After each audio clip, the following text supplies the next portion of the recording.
Good afternoon, ladies and gentlemen. Welcome to what I believe is episode 15 of the Bias podcast.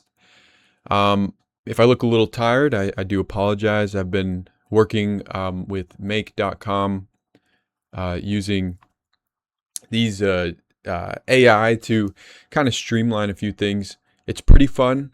I know everybody has varied opinions about AI and how it'll evolve and what it will do for us or what it'll take away from us. Um, Funny enough, I guess it's not funny, but there's been plenty of speeches this week uh, at graduations, probably last week, where a lot of these billionaires have been referencing AI, automation, just the future, what college students should expect. But that being said, it has been a strange week, a strange past few weeks for the wealthy. They've been all over social media from, uh, what's the guy's name? From The Price is Right, Kevin O'Leary, Bill Gates, and Jeff Bezos. Bill Gates, primarily with the tick allegations and his affinity for creating fake meat, which is strange. And honestly, I was going to get into it, but it just seems like there's so much information around it that isn't lining up. And he's such an easy person to kind of attack because he does seem like the oddball of the billionaire group.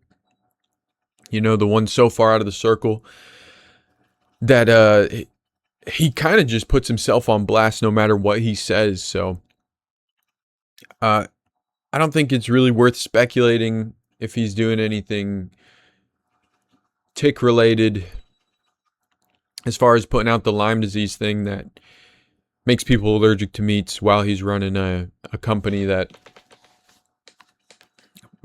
manufactures fake meat. I think he's definitely like a man of, I don't even want to say a man of money. He has money. He's a businessman. He knows what works. He knows what doesn't. He made Microsoft and then he made viruses in the past that his own customers would have to buy antivirus for. So I wouldn't put it past him doing this exact idea outside of software. And there's plenty more things to talk about, especially with the what's his name? Retired Vice Admiral Robert Howard, former CENTCOM deputy commander, speaks wearing a mask, allegedly. I don't think there's much to talk about with this either, other than it clearly looks like a mask. And I mean, if you wanted to say it was a filter over him, I've seen that maybe it's a filter, something about the way it looks like around his throat. It looks like it looks like how his mouth is moving, but it clearly looks like a mask. He had an opportunity to speak with another podcaster to go over this. And as far as that podcaster is aware, Robert Harward said he did not wear a mask. And I don't put it past him. I don't think he is wearing a mask. If this is true, if someone's wearing a mask, it's probably not him. Why on earth would someone wear their own mask to an interview disguised as themselves? It just doesn't seem right. We'll watch the video though. I haven't seen it in length. I think this is just a 30-second clip. But we'll give it a watch. And quite honestly, it looks like he's wearing a mask. So hopefully we don't blow our eardrums like usual, giving this a listen. I think I got it down this time though. Patience may be a little short of the real objective here. The president has time on his hands. He controls the narrative, he controls the strike capabilities, and he knows that the policy he set with the blockade has had short-term and long-term effects on the regime and the people of Iran. So he's been very astute in leveraging that time. And so I don't see it as negotiations. Yeah, it very clearly looks like a mask. It's uncanny. I'm not sure why they would do this. A lot of people, talk about the whole slowly giving out information. Who knows? Maybe there's a club. I know it's a stereotype. There's a club and you're not in it. But it's super screwy. Patience may Sorry about that. It's super screwy. It looks disturbing.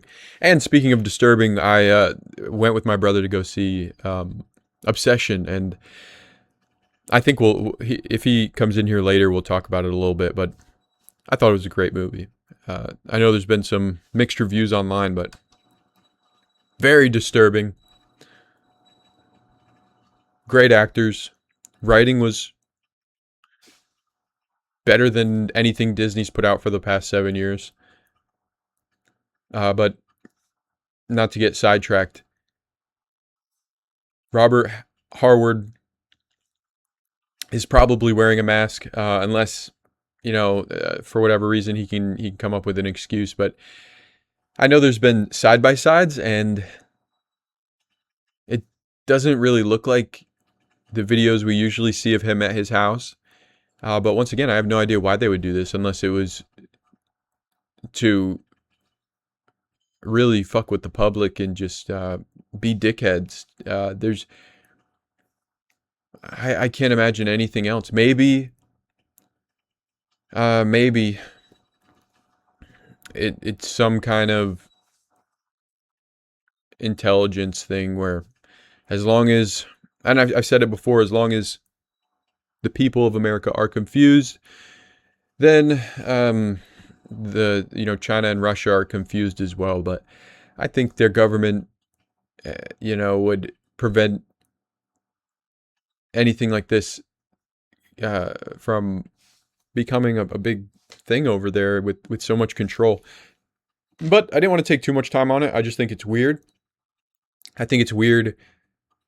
Very popular people in both, well, no one in the media is talking about it, but also I haven't seen anybody in more of the world of podcasting or independent media talk about it either. So that's also strange. You'd expect at the very least someone like Kurt Metzger to speak about it, and maybe he has, but it's just not out yet. But super weird. I feel like even if someone like, from the mainstream talks about it, like anybody, Hassan, Nick Fuentes, Tucker Carlson, this seems like something he would talk about, but no one has shed light on it. But who knows? Maybe it's just a lot of the videos are backed up, and we'll see what happens. Regardless, there are a few quotes I wanted to go over from these billionaire interviews that have been happening these past few weeks. And it is extremely ironic that as Bill Gates is getting dogged out for the whole tick stuff, these billionaires come out and just say the dumbest things. In my opinion, I think they meant well, of course, but I just feel like it goes back to self-preservation, which I said in my previous podcast, episode 14. It's just everything they talk about is from a perspective encapsulated by wealth and having already gotten to where they're at. It's not it's not like the musician who's grinding and in that world and speaking from where he's at to where he wants to go. These guys are already somewhere, they've been there, they have structured companies, and these billionaires believe that by preserving their companies, by streamlining everything, by making it as uh, automated as possible, that they're in turn helping everyone else. And to an extent, I believe that's true. But I think overall, and I spoke with my brother about this, if you focus on helping the people and the consumer, and I don't believe they're always right, but if you focus on the people and you build something worth keeping around, the people will do everything in their power to keep it relevant, to make sure it continues operating. If you just make something and you're like, and all that's marketing, that's pushing it on the people for them to accept it, and that's what these companies like Amazon, even um, flock safety. I want to call it flock surveillance, but I think that makes more sense. But flock safety is definitely more consumer friendly. Regardless, Jeff Bezos said something in his interview. I forgot who it was with. I think it was. I don't know, but he said something in his interview. If I do my job right, the value of society and civilization from my for-profit companies will be much, much larger than the good that I do with my charitable giving. The way he says this is as if every single company's goal shouldn't be to make the most profit possible. And by making the most profit possible, you're getting people to buy your products. So you're creating an incentive. You're creating a need for the customer. You're doing your job. If you do your job right, you are not only bringing value to society, but you're bringing value to the shareholders. You're bringing value to yourself. But that's speaking from a capitalist perspective, and I know he is one. He's, that's all these guys are billionaires. But what would have made more sense if you do your job right, morally, what you feel you're obligated to do for society, then your nonprofit companies will be much, much larger than the good your for-profit companies do.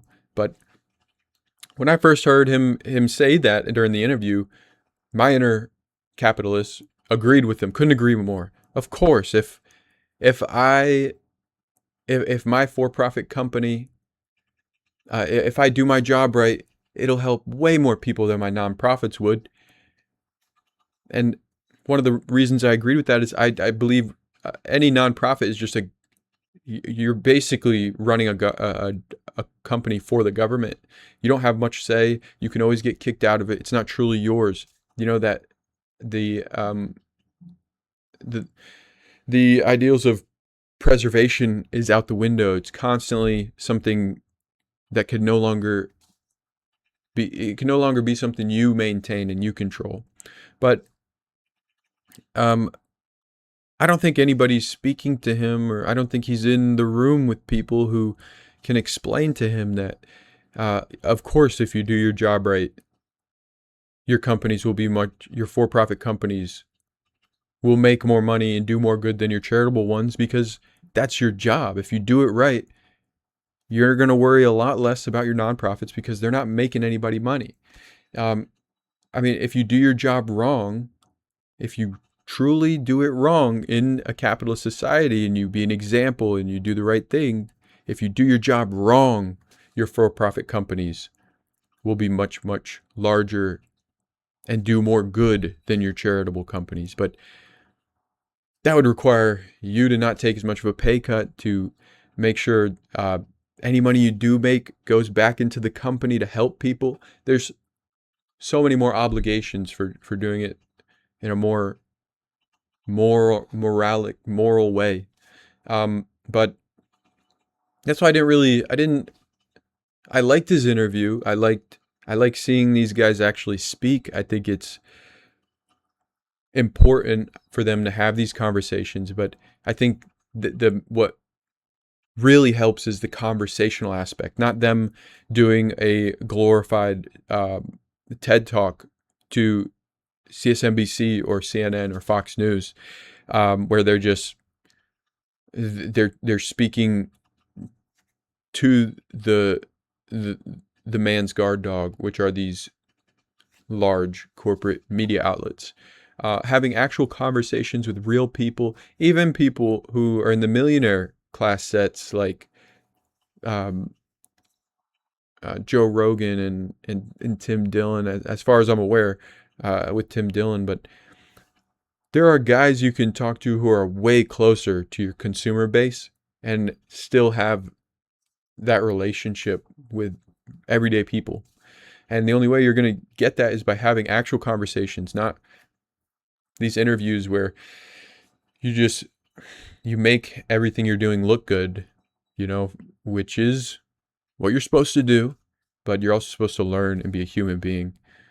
Kevin O'Leary, billionaire, the guy from Shark Tank, which I had to be reminded of, I completely forgot, but he says, I can't stand it when I see kids that are making $70,000 a year spending $28 for lunch. I mean, that's just stupid. Think about that in the context of that being put into an index fund making 8% to 10% a year for the next 50 years. I don't think he's incorrect. Um, but I also I don't think many people are blowing as much money as he thinks they are. I think a lot of people have to, and they're obligated to track how much they make and know what they can spend and live within their means while saving. So to say what he said is extremely short-sighted, and he's very confident throughout the portion of the interview I watched. And I'm sure you have to have that to be a billionaire. And once you get into that realm that Jeff Bezos, Bill Gates, Elon Musk, Mark Zuckerberg, all those guys are in, you can have this attitude and you can project this persona to the public because at the end of the day, you have none of that backlash. You have none of that. You're resolved of your actions when you go back to your house on the hill, your gated community, you know? So if you want to keep eyes on you, you have to be worth talking about. And that even means being overly critical and letting people, do what we're doing here and talking about it. I'm sure they have these conversations behind closed doors. I'm sure they're not all vampires, but um, I think most of them, especially generational wealth, definitely allows you to be more of a fair weather friend to the working class. You're just there when you need something, when you need to make your company money, when you're rolling out a new product, when you're expanding, you go down there and you say some good stuff. It was pretty funny too watching Jeff Bezos do. He didn't walk it back. He did walk it back to talking about his, if you want to tax the billionaire class, let's have that conversation. Now, if the speech you made, if that comment you made about your for-profit companies doing much larger, if that really came from a certain place, I think you'd be having that conversation. And then you go on Jeff Bezos, he goes on to say it's not like his taxes would do any good, and I truly believe that. I think the government is extremely inefficient with how they spend our money. Not to mention the people who become government officials stay there and create generational wealth and become these millionaires, these tycoons of politics, where change does not happen, and they do insider trading, and they're just as corrupt. But once again, Jeff Bezos, if you really wanted to make change, that would be something, that would be a talking point 24/7, how we can fix things. And as much hate as people give Elon Musk, at least he he did something. He tried to do something. I don't know if there was a larger idea at play. I've heard having someone in the boys club in government, Elon was their man in there, making room to bring in Palantir and ultimately JD Vance as vice president. And if that happened, most of what I'm saying is irrelevant. But as far as what Elon was trying to do, maybe it was meant to fail. But at least he set an example for future leaders who think it might be possible and might be able to find their way in there and do something about it.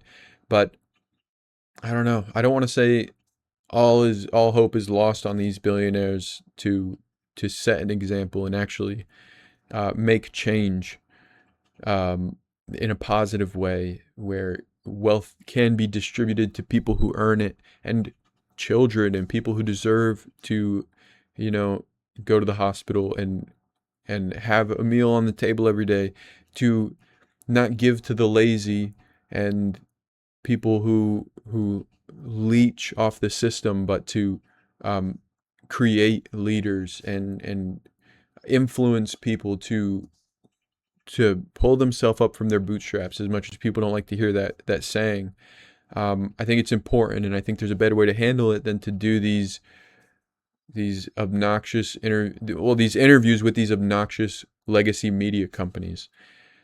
Um, we also have a few people who did speeches at these graduation events. First, we have Eric Schmidt, billionaire, former Google CEO. While speaking at the University of Arizona, Schmidt was booed for several minutes as he described AI as a rocket ship students should simply get on. Gloria Caulfield, real estate executive at the University of Central Florida, on May 8th, 2026, called AI the next industrial revolution, sparking immediate jeers from the crowd. Scott Borchetta, CEO, Big Machine Records at Middle Tennessee State University, was booed after telling graduates that AI is just a tool they should make work for them. And we have Glendale Community College, not a billionaire speaker, but they had a speaker who was an AI agent. AI generated voice used to read names was loudly booed by students and family. And I heard it messed up and not everybody's name was called, which is unfortunate. But it is a strange couple weeks for these billionaires and their tech, their rollout of this idea that we should all just accept this, the way things are going to be. And I think it's a lot of them, maybe not all of them. I don't know if Jeff Bezos was doing it so much as just giving this media outlet a piece of his time to be relevant, especially after the whole, I think it was the Met Gala he bought with his wife. But I think it's a way for a lot of these guys like Sam Altman and other influential AI guys, even Elon to an extent, to continue inflating that bubble, the AI bubble. Because, I mean, as long as they can keep it going and keep it going, and they can, at some point, it'll either pop or it'll start to fill up. And it'll fill up with all these companies that are implementing everything they're creating, and that bubble fills up, and it won't pop. It'll just continue to expand into something else.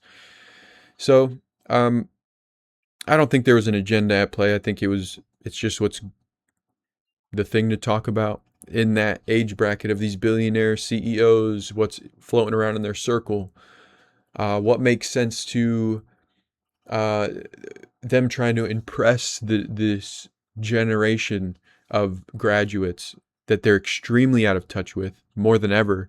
Um, for a long time, the industries, the economy evolved at a relatively similar pace for generations. Each graduating class, years and years apart, had things in common, and now it's the not just the wealth distribution, but the information distribution is so distributed. And we've talked about this with NVIDIA's CEO, who wants to commodify these AI tokens to, all these businesses are going to have prime tokens with extremely um, high, um, extremely um, intelligent information. I don't know how it's put. I'm lost for words, but the everyday man's going to have tokens that just they're gonna answer what they can to. You're not going to get the top 1% of information. It's you'll get what you're given at the end of the day. It's going to be an extremely unfortunate distribution of information. But I think these guys are pushing that. I think it was Scott Borchetta. I could be wrong. On the Tim Dillon show, he played a AI song. He's a DJ, and to him, he was probably at home like, I cannot wait to show these guys this. They're gonna think it's so cool.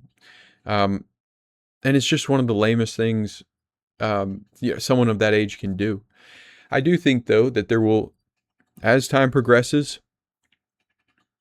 hopefully that gap closes right back up. I think we're in a curve of sorts where, these older guys who are these billionaire men and women, business people, they're right under that curve. And these younger generations are just so knowledgeable on AI and new ways of doing things in social media and collecting information, creating that when you really see what you can do, I think they can. When you really see how it can be used as a tool, you realize how impactful it can be to society, large scale, in both positive and negative ways. And these guys, these billionaires, are preaching that this upcoming generation needs to know how to use it as. You need to be able to use it as a tool.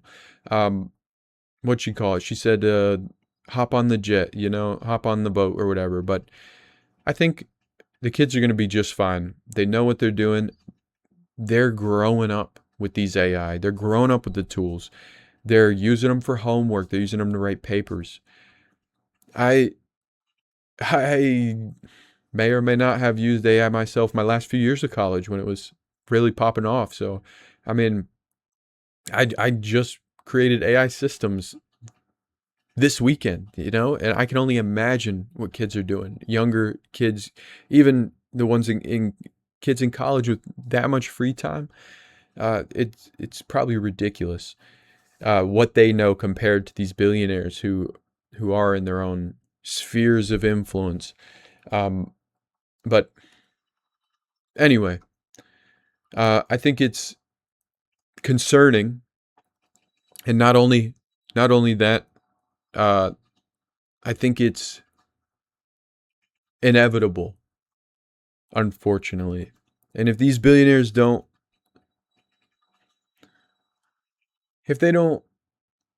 find a way to decentralize their own power,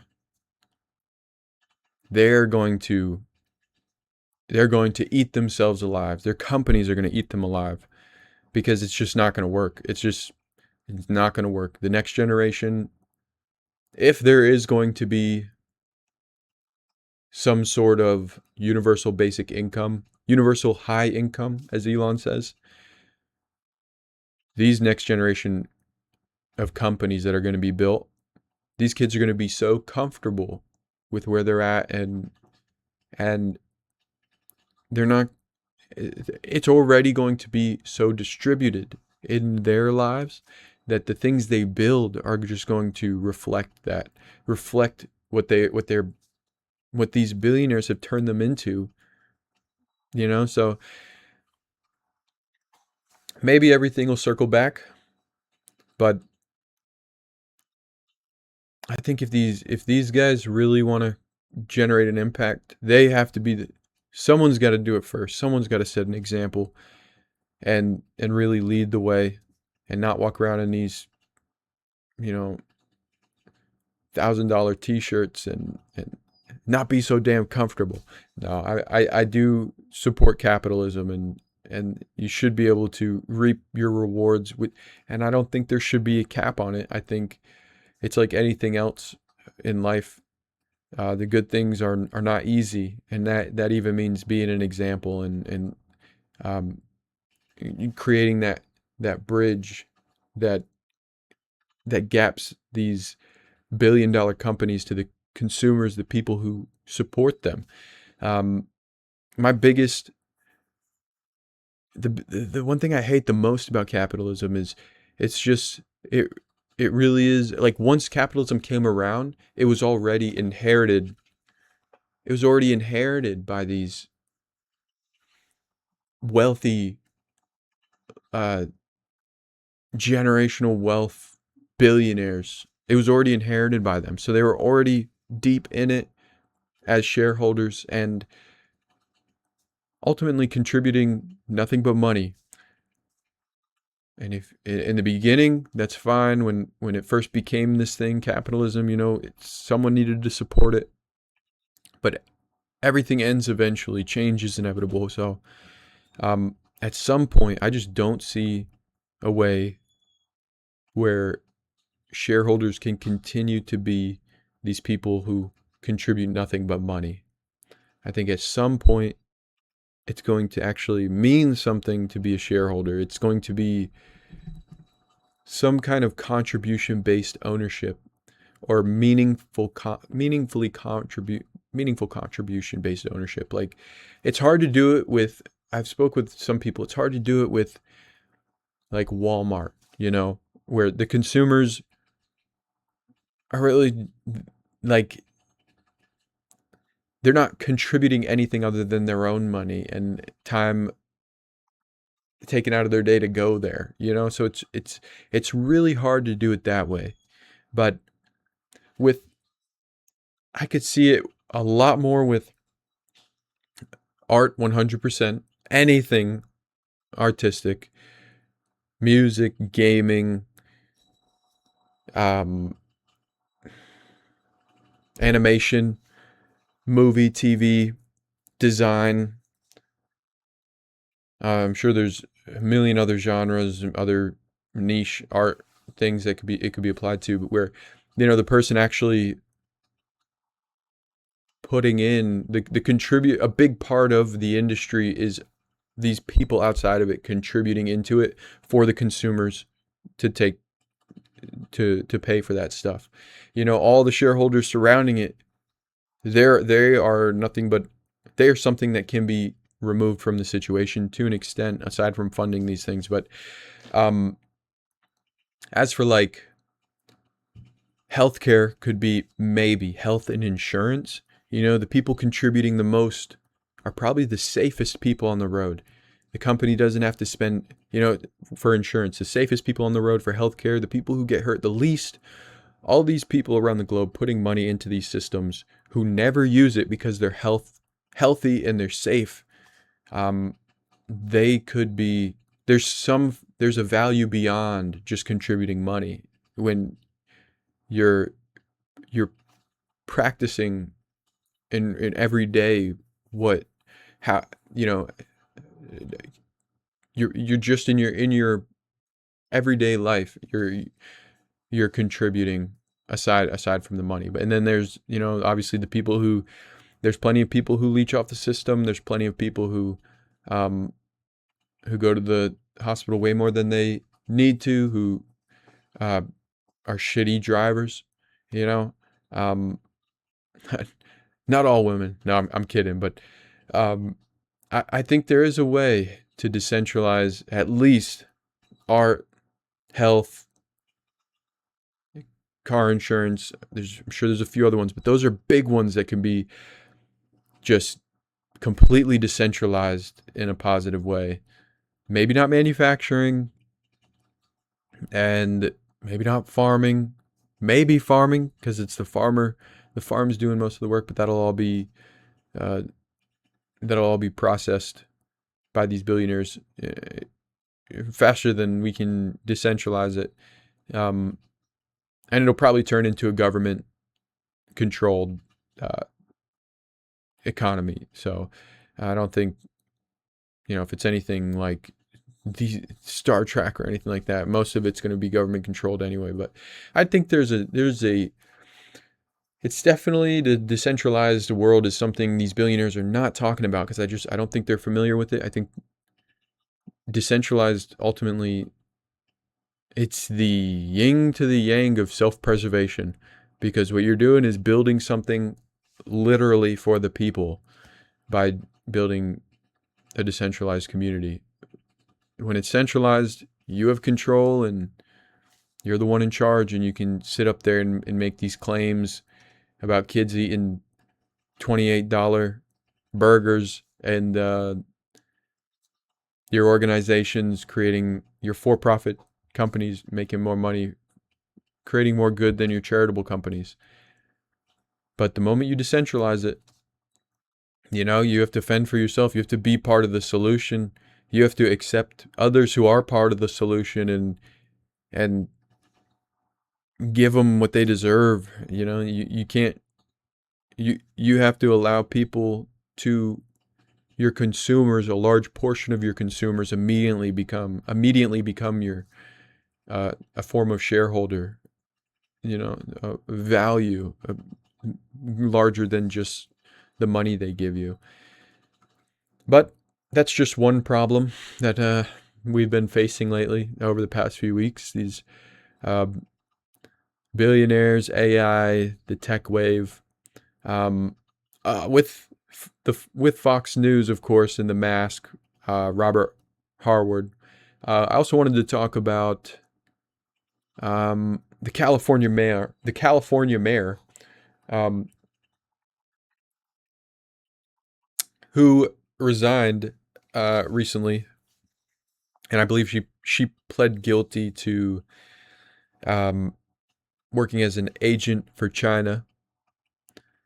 And as much as I wanted to talk about it, it seems like Robert Harward, and this Chinese spy story we see way too often. And I can see how the California mayor resigning as a Chinese spy is always, it is talked about. It's always going to be talked about. Um, Only by one side, of course. And then the whole mask thing, despite it being on Fox News, the media on the left isn't covering it, and if they are, they're not doing a good job. And then there's the alien propaganda that the legacy media has been talking about, the different types of aliens and whatever. But it's just, I don't know. Legacy media used to be so important, and maybe it still is. And the importance never lied in relaying truth. I'm sure it started as that, as most things start with pure intention, and it's just been manufactured into a weaponized. But yeah, I wanted to talk about the California mayor, and um, I talked a little bit about Bill Gates' ticks, and we did talk about the mask, and those three topics in particular. I wanted to go in a lot more depth, but it's just, we'll see it again next week. We'll see something that's just totally retarded pop up, and is probably true, that's labeled as conspiracy. The California mayor thing, it's the perfect um, it's the perfect thing to put out there to really lay into, because it's not a conspiracy, but it's not uncommon. It's just, it's all proof. Bill Gates, the mask with Robert Hayward and the California mayor, it's all proof that the system is broken. And that does push right on into the billionaires. You know, it speaks for themselves. I'd rather talk about them just because I'm a lot more into capitalism than I am politics. I like being informed with politics, but it's a little easier to see both sides of these businessmen and women just because I can see where they're coming from. I see being so early in it, and I'm not trying to sound ignorant or head assy, but being in the beginning, being so far behind everyone in the race, from that perspective, at least, starting off anything new, whether that's going in the gym or um, learning to play an instrument or going to college older, you can, when you're first starting off, you really, maybe that last one, maybe going to college older, maybe not in its own way, but first starting off, you can see how confident these these capitalists are and set in their way, and they're already, they've built these mental algorithms around them, and these uh, these ideals, these a way of doing things where they're very grounded in this reality that they've created. So it's easy to see that. It's easy to, you go to the gym, you're learning how to work out. You can do it right starting off and continue to do it right. And then you see the guys who, they might be doing something wrong, and uh, they've been doing it for a long time, and it's doing nothing but hurting them in the long run. But it's just a metaphor. Regardless, everything can get better, especially the system. And I do believe, I don't think capitalism will change necessarily, but I think it will. I don't think it'll change altogether, but I do think it'll change. If not just a more decentralized capitalism. I think it's inevitable. Just like as much as they're preaching AI, I think it's a double-edged sword. They're preaching this product that they need it to work. And at the end of the day, they might be the last of that billionaire class who inevitably turn into the trillionaire class, and everybody else becomes, the wealth rises. So the distribution of wealth isn't going anywhere. The distribution of information will only get bigger, and people will just get happier and lazier unless these guys in power set an example. Anyway, I also wanted to talk about freedom of speech, for more or less, and for better or worse. We bias. We got our first warning from TikTok. I think it's a good time to bring that up. So I'm not posting there anymore. I don't think it's a big deal, especially starting off. I don't think it matters too much. I thought we would get in trouble for, sipping and cursing and, a number of things. But funny enough, we got in trouble for just mentioning the name Alex Jones, and I don't even think I said it verbally. I think I may have, but I think we watched a clip of someone speaking about him to another podcaster who mentioned his name. And all they mentioned was that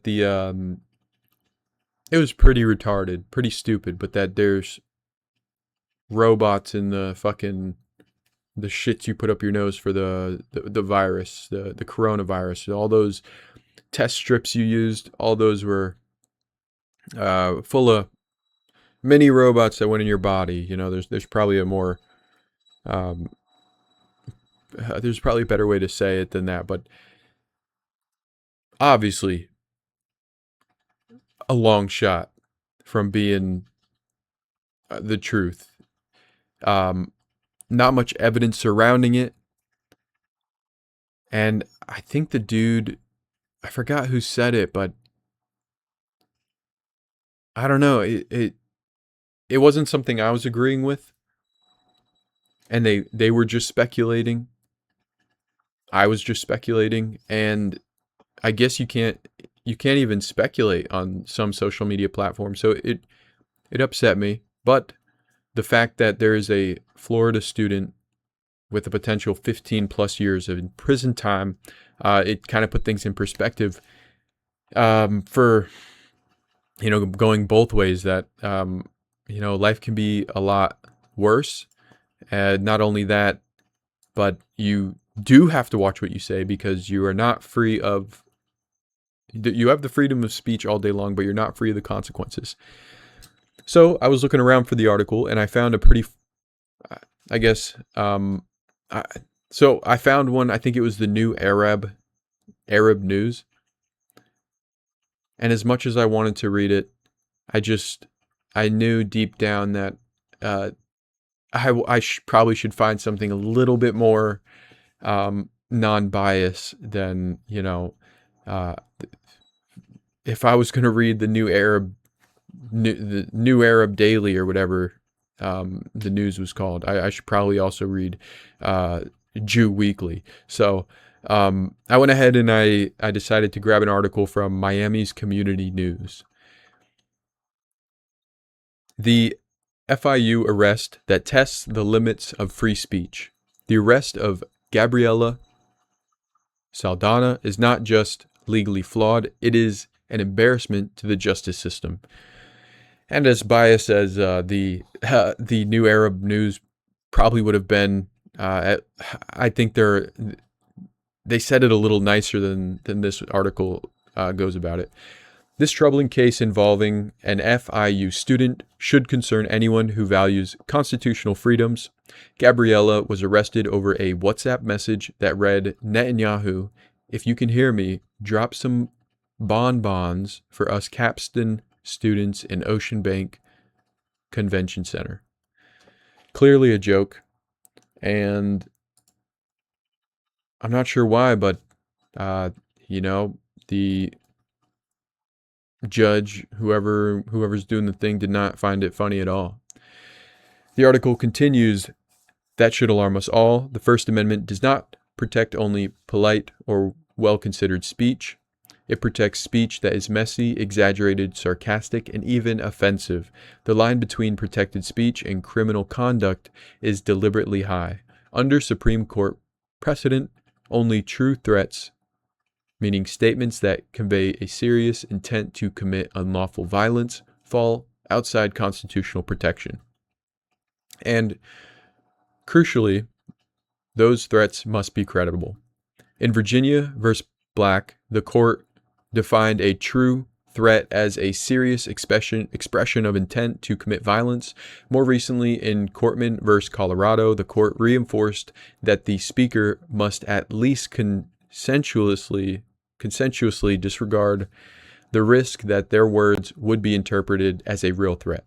This is neither serious nor credible. There is no intent, no capability, no connection to reality, just an exaggerated, arguably stupid remark in a group chat. I think 90% of Americans have something way worse in their group chats. I have chats saved by my friends that they've intentionally saved in case I ever do try running for politics.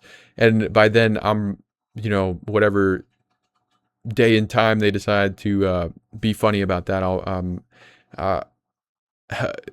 I can only hope my sentence is lighter than 15 years for saying not even an actual.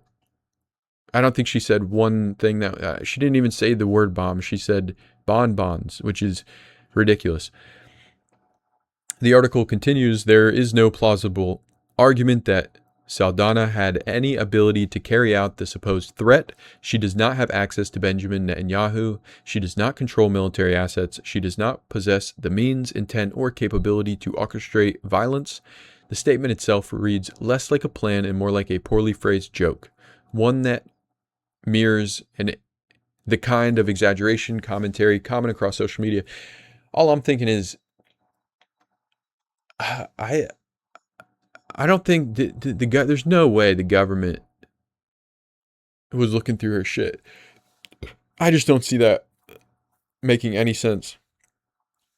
It sounds like someone was trying to fuck with her. Some kid was, but a classmate or whoever's in the group chat or someone saw it. It's just a ridiculous story.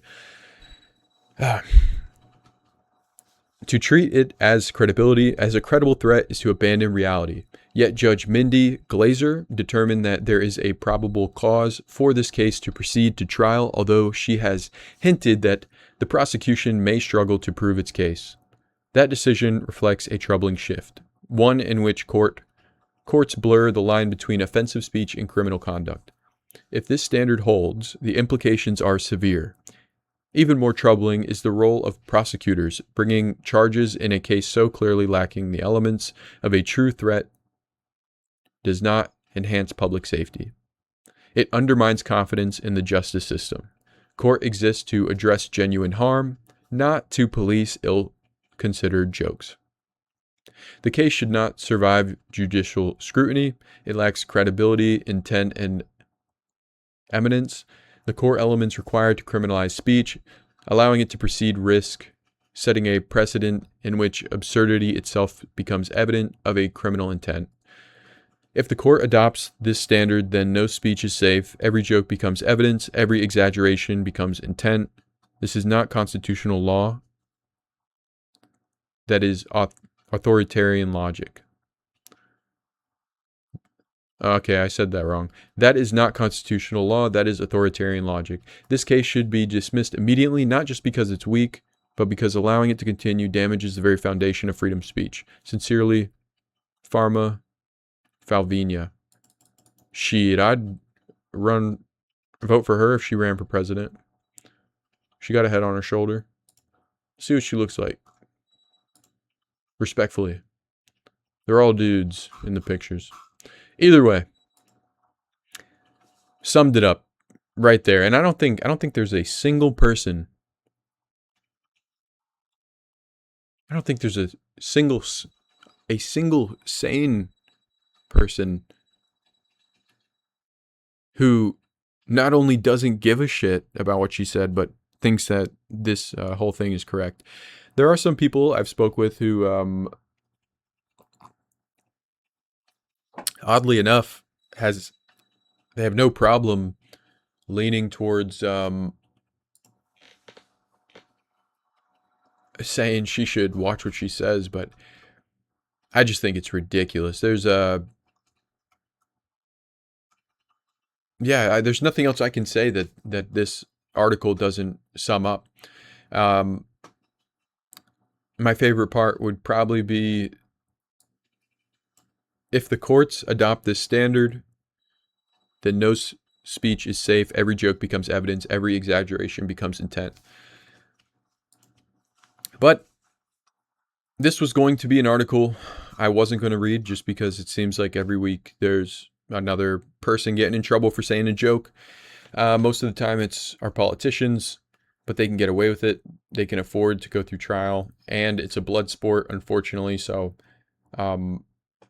things like that are just part of the game when it comes to politics. But with a 20-something-year-old college student, this ruins your life.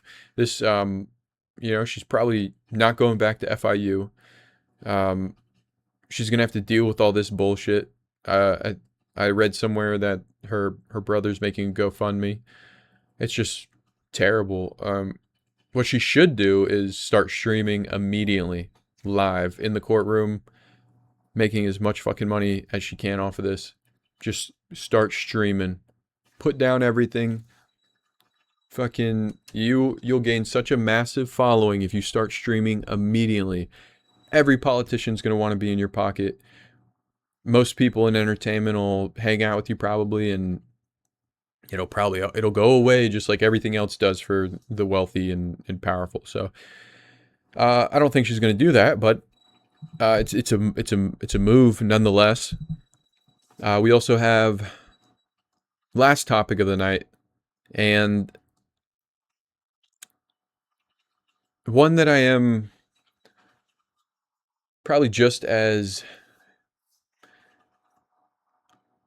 I was going to say conflicted, but not for the way I'm conflicted about the billionaires conversation we had for majority of this podcast. I'm conflicted because the speaker is Mark Andreessen, and I actually enjoy listening to him and his perspective and his opinions, and he's just seems like an actual nice, genuine dude. And his conversation with Joe Rogan, at least he's a good guy, is like all you can say about what he says, where he overlooks complete obvious, you know, obvious ways people can maliciously take advantage of the system, especially with a surveillance system nonetheless. But I like Mark Andreessen. I think a lot of people do. I don't know him personally, obviously, but we'll go ahead and watch a video, a clip Mass from surveillance. JRE. And I think I think it's muted just a little bit, but let's see. Cool. So Mark Andreessen is an influential American billionaire, entrepreneur, software engineer, and venture capitalist who has shaped the modern internet, whose firm is a major investor in flock safety, and of course, recently on the Joe Rogan Experience. Mass surveillance, right? And the concern is that someone's going to abuse this and use AI for nefarious purposes, right? Like what nefarious purposes would that be? Yeah, so this is a system. This is a system that could be used in bad ways, right? So bad people could use it in bad ways. And so if you had a corrupt, chief of police, and he had some personal entanglement thing, and he wanted to track a, X whatever, or if the mayor wanted to, do this to terrorize her political opponents or whatever. Like if you had, corrupt city officials, then they could use it for bad things. But wouldn't that be traceable though? Like, wouldn't that isn't there like a blockchain? Pull that sucker so it's not on your chin. Push it forward a little bit. Yeah. Is there a blockchain for Flock so you could know who's doing what and how it's happening so someone couldn't abuse it? Is it possible to circumvent that? Yeah, it could. But this is like the standard. Yes, and this they log everything, and I'm sure there's records of everything. But look, it's like anything else. It's why cops mass surveillance, right? And the concern is that someone's going to abuse this. So the whole podcast is pretty much like that, as far as Taliban gets mass. As far as Joe bringing to light something, and then Mark Andreessen kind of not waving it off like previous guests with a lot of things, especially surrounding the war in Iran and Israel conflict. And I don't want to dog them out. Of course, a lot of people who support Iran, but or Israel, I apologize, but no, yeah. Mark Andreessen he seems genuine enough to just kind of, you could dog him out all day. I mean, you could do that with anybody in a position where they are funding a company that could be invasive. But he doesn't seem defensive. He brings solutions to the table. He jokes around. He doesn't seem like a fucking robot like Sam Altman and Mark Zuckerberg. And I mean, at least Mark Zuckerberg will, go on a podcast every now and then, compared to Sam Altman, who genuinely looks like he was made in a tube. I don't know the guy, of course, and I'd love to speak with him one day. I hope he uh, doesn't take that the wrong way. I'm sure there's plenty of things you could joke on about me, and we could find some common ground. But um, one thing Mark Andreessen and Joe Rogan do talk about are the related shootings. On May 16th to the 17th of 2026, two teenagers aged 15 and 17 went on a violent 12 locations shooting spree across South and East Austin, which also tied to a felony deadly conduct shooting at a business in nearby Buda, Texas. The emergency triggered a fierce policy debate highlighted on the Joe Rogan Experience by host Joe Rogan and venture capitalist Mark Andreessen. Austin's mayor and police leadership publicly stated that Flock's safety cameras could have led to a much quicker arrest had the city not previously suspended the ALPR system. So, from what I'm seeing, the community doesn't like the surveillance. It's invasive. Community speaks up. Community government takes down cameras. Obviously, that's not good for the company. And then, for whatever reason, these two teenagers go on a shooting spree. Every single, be it assassination attempt on Trump or assassination towards billionaires, Luigi Mandelone or whatever the fuck his name is. These guys have all been, however old the guy was at Butler, Pennsylvania. I think he was still in high school, maybe graduated. I don't know, but these guys aren't. None of these guys. I don't believe. Maybe the dude at the most recent Trump assassination attempt. I think he was a black dude. Twitter stuff. We talked about him last time. Cole Smith, I think. Cole Allen. He might have been border 30, but there's no one it doesn't seem like there's anybody 50, 60. It seems like the one thing in common is for all these guys going berserk is social media and ability for any company or government with power to influence their behavior via social media. It seems like it's just weird all around.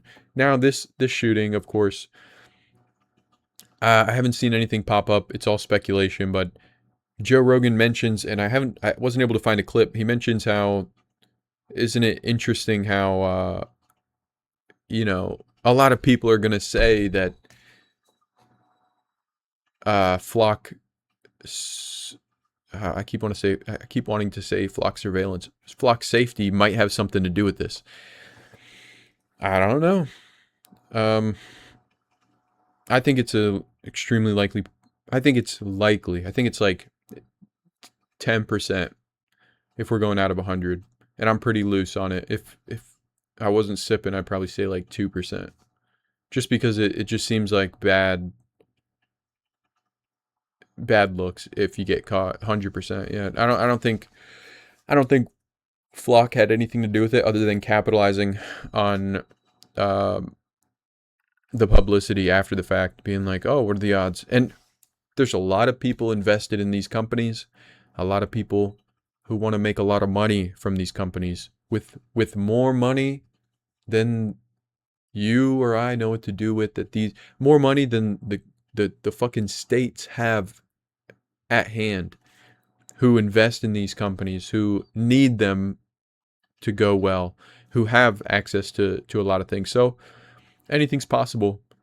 And that's why I can't give Mark Andreessen too much shit, because, anyone else, I'd be upset the conversation wasn't, really tapped into some kind of what legacy media wants to call a conspiracy. But he seems like a genuine dude, and it seems from the conversation, so much more comes out of it by not dogging him out. And that can be with anything. So,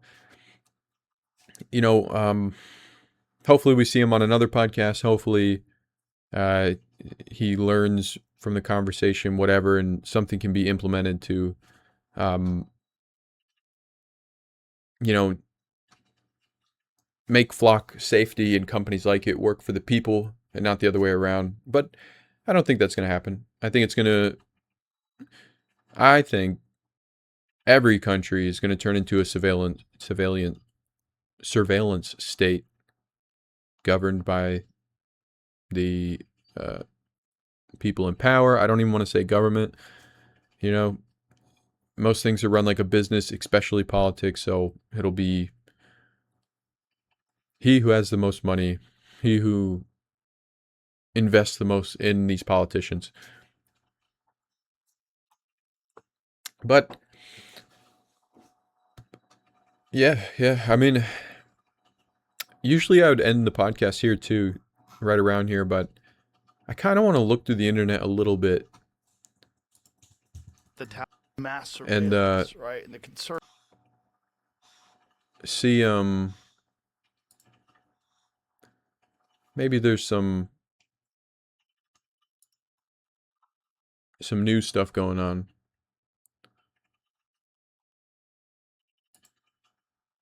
I know there's let's see. I think streaming would be fun too.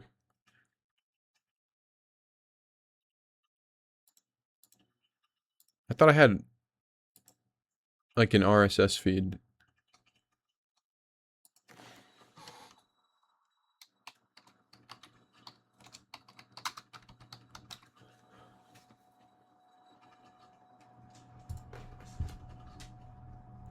Let's see.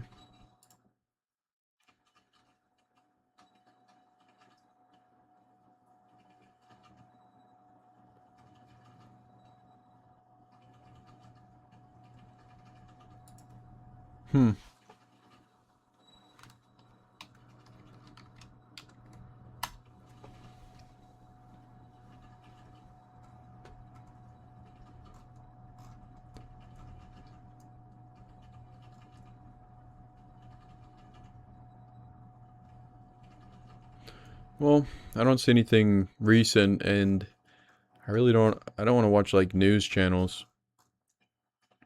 Who knows though? Maybe next podcast I'll have like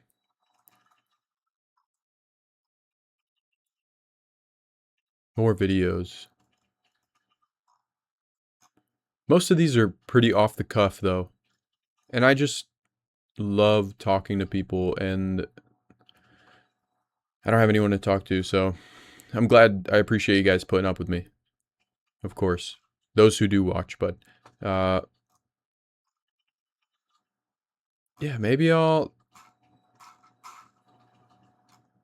do some AI stuff too. Maybe I'll try to have a little more fun with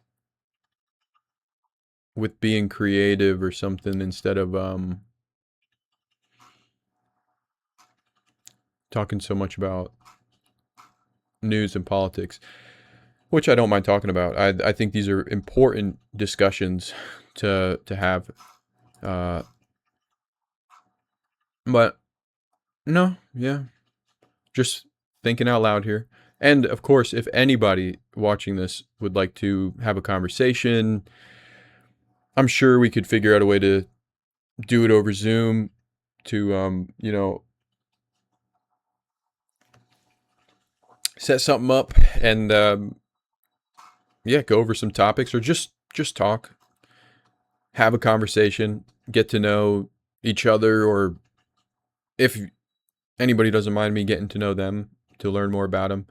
There's a few people I'd like to reach out to. But yeah, no, all in all, I don't have any special way to end it today. Usually I have some kind of